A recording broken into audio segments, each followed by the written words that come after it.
¿Qué pasaría si un equipo de exploradores encontraran un templo oscuro y olvidado? ¿Qué pasaría si al profanarlo despertaran a un dios antiguo, un dios vampiro? Hoy en Espejo Negro descubre qué sucedería si se despertara a Camazotz.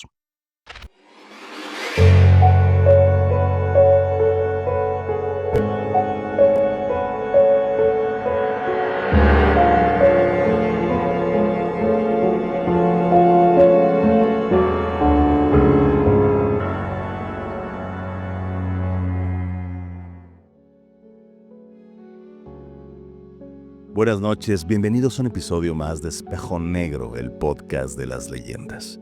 Yo soy Ramón Valdés, su anfitrión, y esta noche te voy a llevar al corazón más oscuro de la selva chiapaneca, un lugar que durante siglos se mantuvo oculto ante los ojos de los hombres.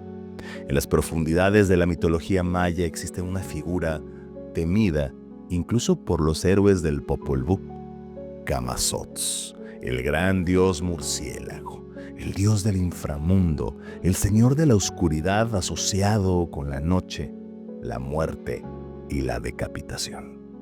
Es un verdugo de alas negras que, según la tradición, habita en templos subterráneos y que solo despierta para reclamar ofrendas o venganza. Los antiguos lo temían y estaba prohibido su culto salvo para algunos círculos muy selectos de sacerdotes y de brujos. Pero, ¿qué pasaría si en la actualidad fuera hallado un templo de Camazotz por hombres modernos? ¿Qué pasaría si por un error se despertara algo que jamás debería volver a caminar sobre la faz de la tierra? Y por cierto, si te gustan las leyendas de misterio y lo sobrenatural, suscríbete a nuestro podcast. Cada semana te traemos un nuevo episodio con una historia que desafía la razón y la oscuridad. Así que acompáñanos y forma parte de la comunidad del Espejo Negro. Pero regresando, esta noche queremos contarte lo que sucedió cuando un equipo de exploración entró a un templo prohibido y rompió el sueño de algo que no debería despertar.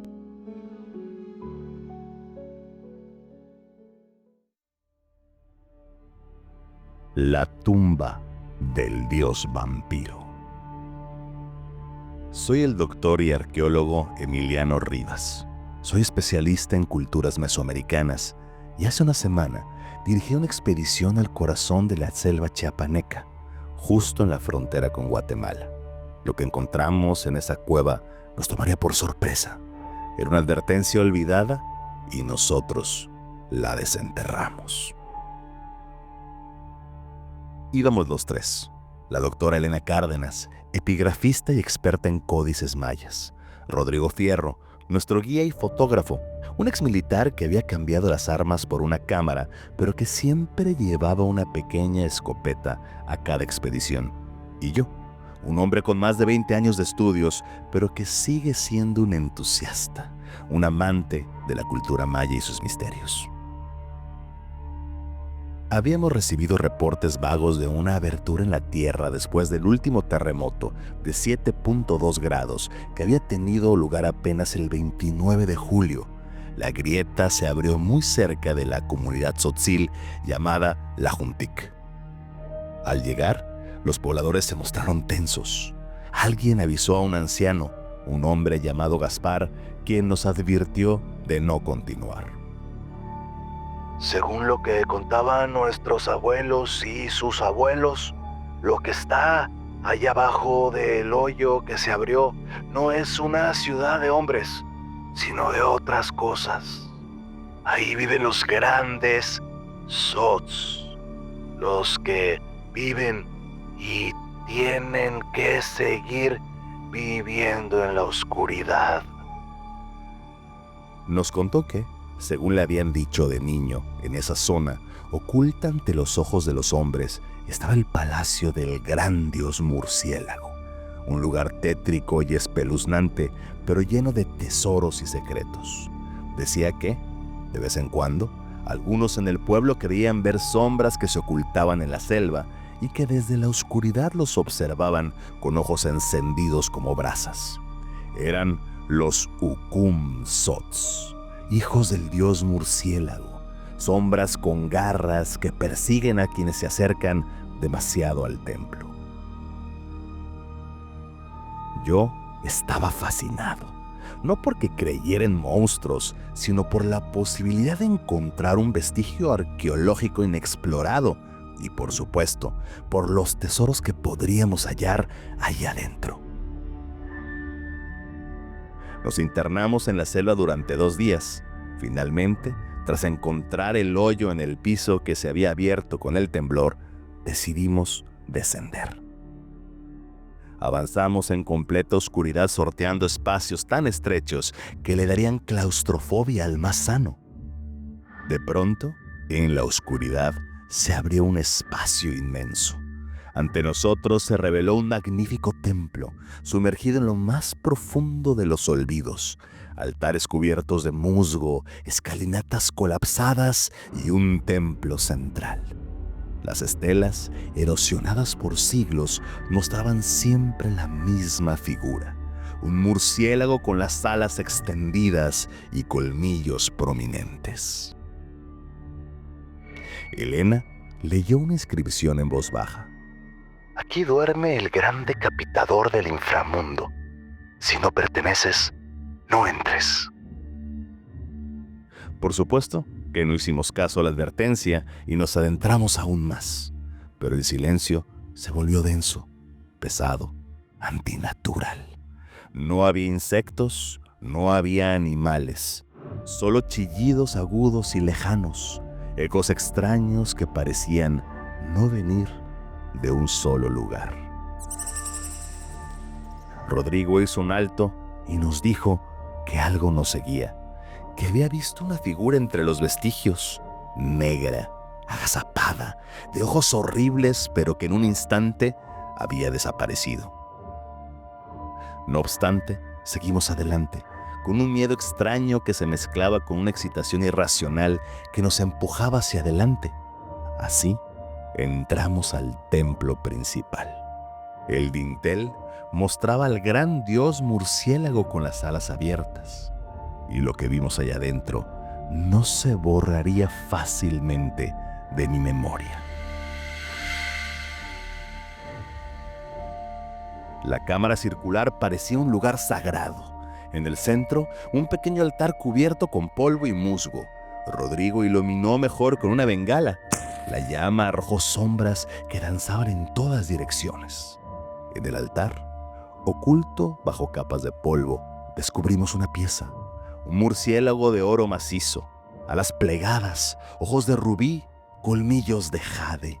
En cuanto lo vimos, los 3 sentimos lo mismo: necesidad. No era un interés arqueológico, era algo denso, primitivo, urgente de poseerlo. Rodrigo corrió y lo arrancó del pedestal. Con esto cubrimos la expedición y sobra para todos nosotros. Pero en ese momento, el aire cambió. Un rugido profundo, imposible de ubicar, recorrió la cámara. Del suelo y las sombras comenzaron a arrastrarse los Ukum-Zots. Negros, alargados, brazos largos y rígidos que remataban con garras que arañaban la piedra dejando marcas. Sus ojos rojos ardían en la penumbra. Rodrigo levantó la escopeta y disparó. Pero uno de esos seres se abalanzó sobre él antes de que pudiera recargar. Lo derribó y lo empezó a destrozar.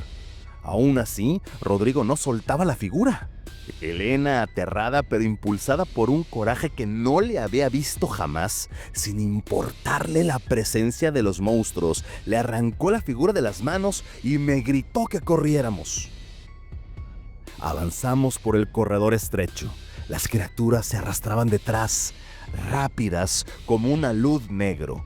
Uno casi me alcanza la pierna, pero Elena lo golpeó con su linterna.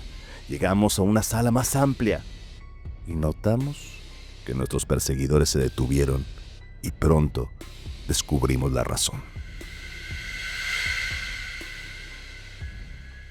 En el centro de la estancia estaba su señor, el gran dios vampiro, el aterrador Camazotz.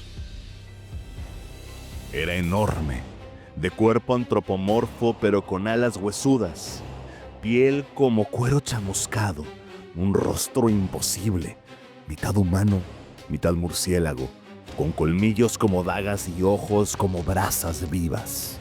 Helena quedó paralizada, aún con la figura en las manos. Yo, abrumado por el terror, di media vuelta y avancé hacia la salida, pero escuché su grito.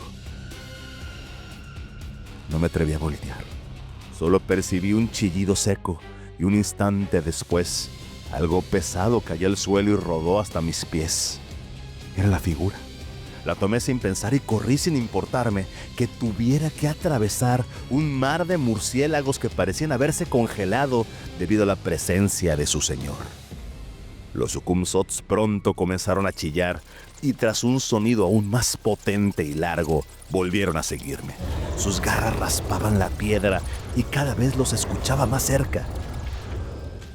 Vi una grieta en el piso, estrecha, pero lo suficientemente grande para que pudiera saltar.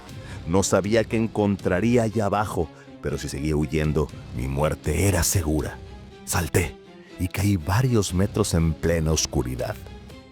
Los Zots, desde arriba, intentaban entrar, pero eran tantos que unos estorbaban a otros para acceder. Pero cuando el primero logró entrar, la piedra comenzó a cuartearse por el peso y la presión que esos seres ejercían sobre la bóveda en un segundo hizo que todo se desplomara, dejando bajo los escombros a decenas de aquellas aberraciones y bloqueando, para mi fortuna, el paso hasta donde me encontraba.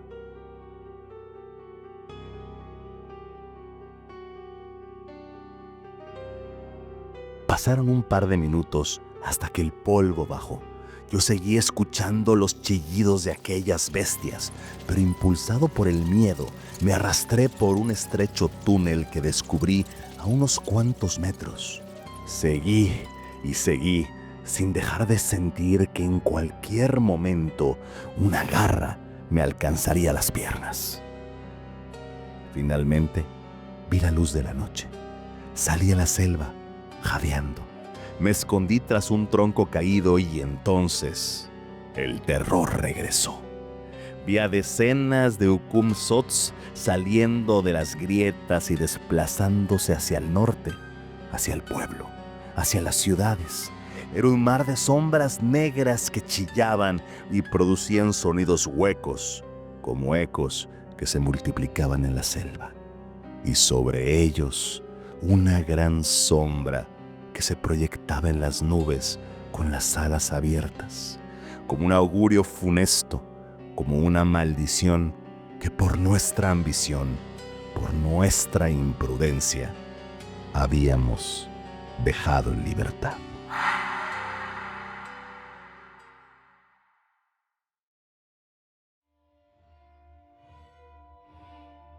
Ahora estoy en una ciudad, en un cuarto pequeño y barato, con las cortinas cerradas y la luz apagada. A veces me asomo por la ventana, buscando en las sombras de las azoteas, en los callejones oscuros, alguna silueta encorvada. Sé que están allí afuera, que me siguen. La figura de oro siempre está conmigo, fría, pesada, viva. No puedo soltarla. No quiero soltarla. Es mía y de nadie más. Nadie me la va a quitar.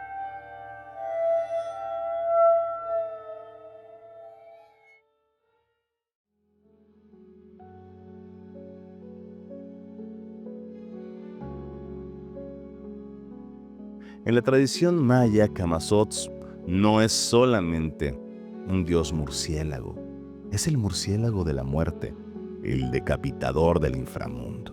Su nombre en lengua quiché une dos ideas inseparables: Kame, muerte, y Zotz, murciélago. En el Popol Vuh incluso los héroes divinos temían entrar a su morada, la casa de los murciélagos, donde la noche era absoluta y las cabezas rodaban antes de que amaneciera. Ahí, Camazotz cumplía con su función: cortar, advertir y desaparecer en la oscuridad.